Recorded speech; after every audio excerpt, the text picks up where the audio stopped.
بسم الله الرحمن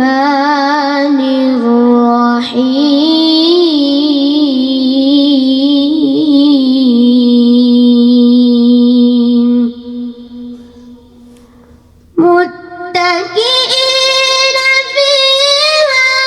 على الأرائك لا يرون فيها شمسا ولا زمهريرا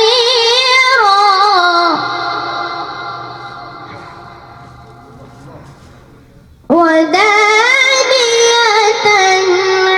عليهم ظلالها وذللت قطوفها تذليلا صدق الله